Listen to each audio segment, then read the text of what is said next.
saya Fajri Ahmadi Nurfianto Putra dari perwakilan UKM JAM Universitas Taman Siswa Padang bersama dengan Bapak Rektor Universitas Taman Siswa Bapak Sepris Yoinaldi SEMM dan tokoh masyarakat Sumatera Barat Bapak Yuda Samagan.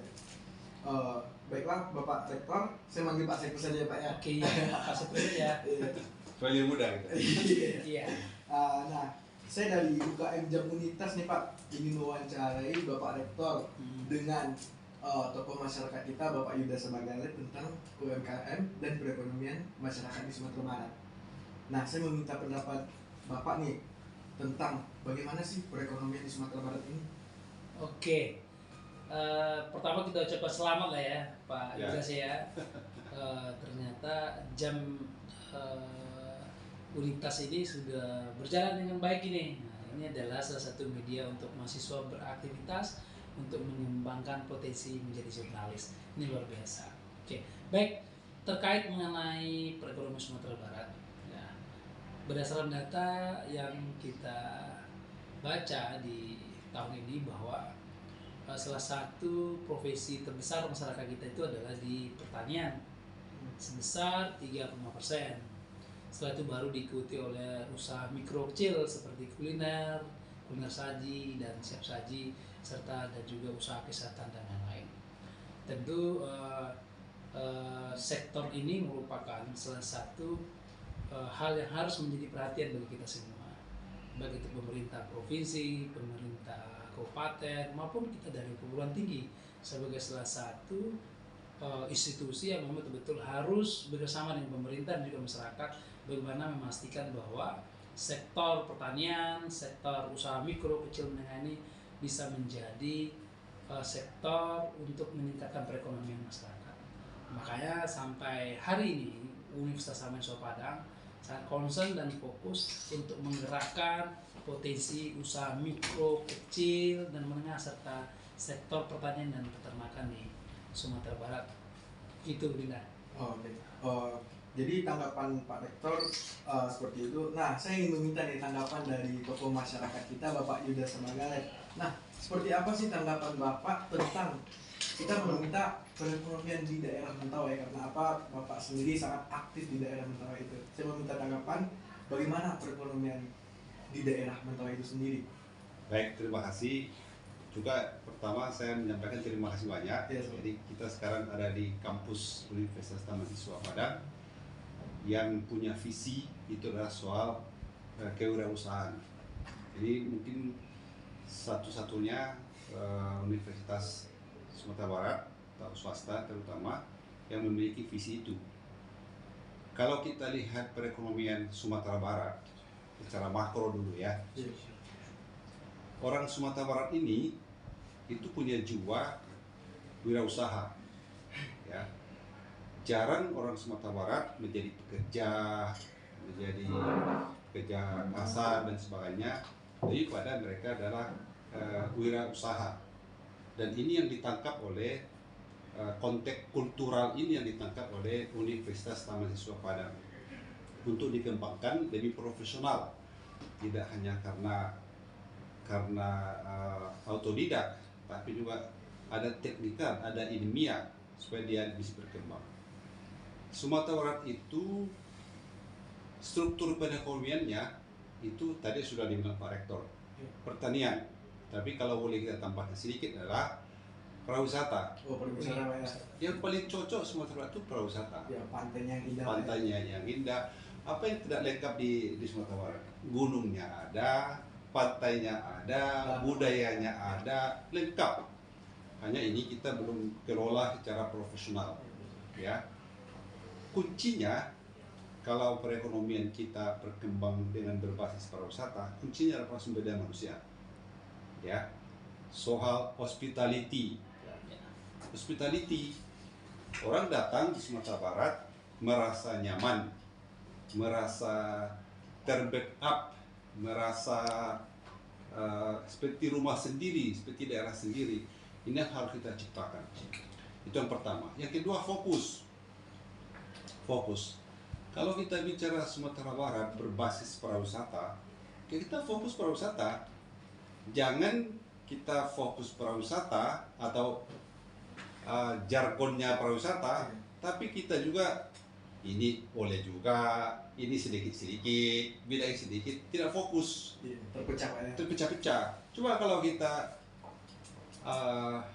kerahkan semua tenaga kita sementara ini, kabupaten-kabupaten, kota-kota ke pariwisata, Bukit Tinggi pariwisata, Tanah Datar pariwisata, semua kalau kita fokus ke pariwisata, Sumatera Barat ini bicara soal Sumatera Barat, bicara soal Padang, bicara soal Mentawai, itu identik dengan pariwisata. Iya. Itu membangun branding, ya kan, membangun image, konteks itu untuk pariwisata. Jadi kalau menurut saya adalah masih potensial ke depan kita berfokus pada pariwisata. Sudah dibuktikan sejarah Swalunto. Oh, soal untuk ya.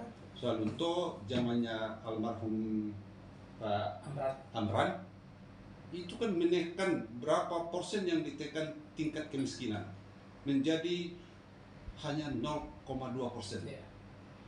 Artinya adalah pariwisata Sumatera Barat sangat menjanjikan, hanya memperbaiki lubang-lubang tambang umbilin, dia kemas, dia perbaiki, dia inovasi, terjadi. Nah, artinya saya mau katakan adalah kita fokus kepada pariwisata. Mungkin tanggapan saya seperti gitu, dan juga universitas taman siswa sudah merespon itu. Di sini kita ada bidang bidang prodi tentang pariwisata dan hospitality. Kita mempersiapkan diri soal itu, ya. Ada juga mata kuliah lain yang mendukung itu, ekonomi kreatif misalnya, seperti itu. Jadi konteksnya aspek budaya dan teritorial Sumatera Barat itu cocok adalah UMKM. Mungkin itu tanggung saya. Ya. Terima kasih. Nah, saya sekaligus menanyakan kepada Bapak Yudas nih, cara mencegah kelak terjadinya inflasi di Sumatera Barat menurut pendapat Bapak seperti apa? Oke. Sekarang inflasi, kalau kita lihat, inflasi penyebabnya kan harga, ya kan? Ya. Harga melambung, tidak beraturan, tidak dikontrol, ya kan? Itu perlu, misalkan lembaga-lembaga, asosiasi-asosiasi yang harus kontrol. Kadin harus berfungsi, ya. Apalagi lembaga HIPMI Ya. harus berfungsi untuk melihat supaya harga tidak dinaik-naikkan, kira-kira gitu. Yang kedua, peran perguruan tinggi. Menurut saya, peran perguruan tinggi membuat suatu sistem, membuat suatu strategi untuk menekan harga yang liar. Kalau menurut saya, harga liar. Misal, harga liar. Contoh ya, di pelabuhan seperti kami di Mentawai. Kalau di pelabuhan sekarang sudah ditertibkan. Dulu tidak tertib. Orang mengangkat barang satu kardus sama dengan nilainya mengangkat barang dua kardus, tiga kardus. Itu harga kuli tukang angkat itu kan mempengaruhi harga. Mempengaruhi harga barang misalnya. Itu harus ditertibkan. Misalkan tarif angkot, contoh dari Bukit Tinggi, dari Padang Bukit Tinggi harus standarisasi. Ya, bisa kita haji mumpung ada, naikin harganya, Pak. Naikin harganya, tidak bisa, harus standarisasi. Itu perlunya universitas atau dari perguruan tinggi untuk membuat suatu standarisasi dengan kajian-kajian yang layak, yang layak. Itu kira-kira menurut hemat saya, supaya tidak terjadi harga-harga liar yang sembarangan yang berdampak pada harga produk dan jasa menjadi naik, menjadi tinggi. Nah nih, pertanyaan buat Bapak Rektor nih, sekaligus Rektor termuda di Universitas Taman Siswa yang ganteng nih. Nah, saya mau tanya nih ke Bapak Rektor nih, apa saja motivasi buat generasi milenial agar mengembangkan serta memajukan perekonomian di Sumatera Barat ini khususnya? Oke, pertama kita lihat program unggulan kepala daerah kita. Ini juga diikuti oleh seluruh kabupaten kota di Sumatera Barat. Salah satu program unggulan dari kepala daerah kita di provinsi adalah melahirkan 100.000 milenial entrepreneur dan industri kreatif. kata milenial ini adalah anak muda, Iya. the young planner. Ini adalah kesempatan kepada seluruh anak muda, terutama yang ada di Universitas Taman Sopadang. Ayo anak muda ini berkreasi, berinovasi untuk memulai sebuah usaha. Karena berwirausaha hari ini tidak harus memiliki modal dalam bentuk kapital money yang besar, tidak. Dengan peluang luar biasa hari ini, dengan adanya teknologi digital, ini akan memberikan peluang untuk anak-anak muda dalam menghasilkan sumber-sumber pendapatan baru. Sambil kuliah, sambil bekerja, kita bisa berkreasi dan berinovasi. Dan itu tempatnya ada di Universitas Taman Sopadang. Iya. Kita punya program studinya, ada program studi kewirausahaan, ada program studi manajemen retail, dan program-program studi lainnya. Di sana Aktual, para anak muda berkreasi dan berkreativitas. Dan hari ini sudah kita buktikan, banyak mahasiswa kita yang sudah berwirausaha. Jadi tinggal lagi motivasi anak muda nih. Ayo menjadi anak muda yang produktif sehingga menyumbang ekonomi untuk Sumatera Barat khususnya. Demikian. Nah, tadi ke Bapak Rektor kita yang paling muda di Universitas Taman Siswa sudah saya tanya nih, apa sih motivasi buat milenial nih? Sekarang ke Bapak Yudas nih, Mantan sebagai Bupati. Bupati Mentawai 23. Iya. Nah, apa motivasi Bapak Yudas Semagalet buat masyarakat yang ada di Sumatera Barat ini? Gimana sih cara dia agar mengembangkan industri UMKM-nya gitu loh Pak? Gimana motivasi dari Bapaknya? Yang pertama adalah berpikir positif, positive thinking ya. Ya. Jadi kalau datang orang dari luar, dari misalkan saya dari Mentawai lah, datang dari luar, jangan langsung melihat itu apa namanya saingan dan sebagainya. Jangan. Kita harus melihat itu adalah mitra kita, ya, mitra kita. Itu membangun jiwa entrepreneur, membangun jiwa kewirausahaan. Orang bisa, kenapa saya tidak bisa? Tantangan. Kalau bicara soal kewirausahaan atau entrepreneur, itu kan tantangan. Tantangan, ada suatu kompetisi, jiwa kompetisi di situ. Tapi kalau menjadi negatif, kita tidak buat apa-apa, ya, tidak buat apa-apa. Yang kedua, ya, teman-teman, yang kata milenial itu kan tidak selalu juga orang muda gitu kan. Yang tua bisa juga. Orang tua juga milenial. Yang penting jiwanya milenial kan. Jadi yang kita bicarakan soal milenial itu dari sisi kewirausahaan itu melihat peluang. Kita memiliki peluang banyak Sumatera Barat. Ya, tadi saya katakan budaya kita memiliki nilai jual yang unik yang belum tentu bisa ada di tempat lain. Alam kita, ya, pantai kita, gunung kita, apalagi panorama kita. Tapi itu belum kita kelola secara benar, ya. Belum ada unsur-unsur kreativitas dan inovasi di dalamnya, ya. Dan ini tantangan sekaligus peluang bagi generasi muda.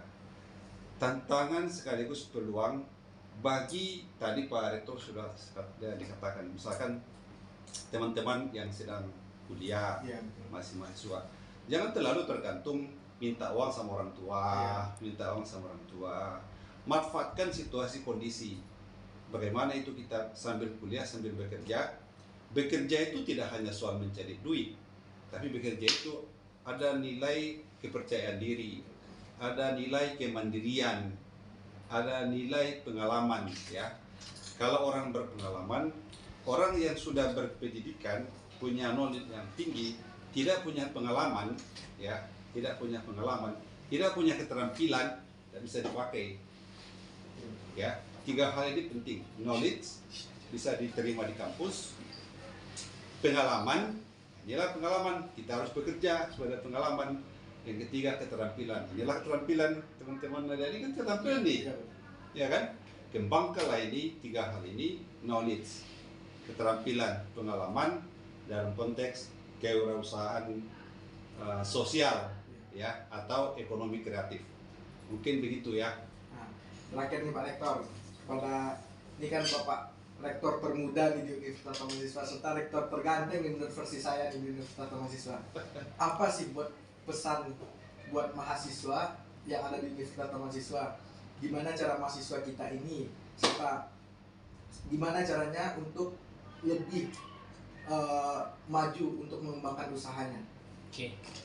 Jadi ada 3 hal prinsip untuk menjadi entrepreneur handal. Yeah. Mau jadi seperti Khairul Tanjung, mau jadi seperti JK, Abu Rizal Bakri, Sandiaga Uno dan lain. Pertama adalah punya mata, punya visi. Yeah. Harus visioner, harus jelas ke depan apa yang mau dituju. Yang kedua adalah mau mengambil risiko. Jangan takut rugi. Caranya bagaimana? Bikin rancangan bisnis sebaik mungkin sehingga kita bisa meminimalisir resiko yang terjadi. Apapun yang kita lakukan hari ini ada risiko. Tidak ada tidak berisiko. Asalkan kita manage dengan baik. Yang ketiga adalah kreativitas dan inovasi. Kita harus kreatif, kita harus inovasi. Caranya bagaimana?